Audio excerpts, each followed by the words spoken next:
This is a phone amplifier unlike any other. There are plenty of phone amplifiers out there, but most of them are just blocks of wood with a slot cut in the top.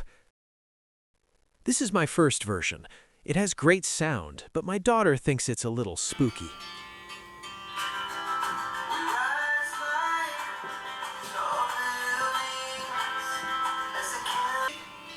This is my second version.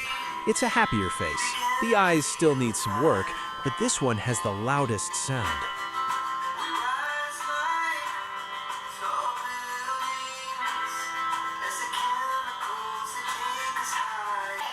And my next version is a singing cat.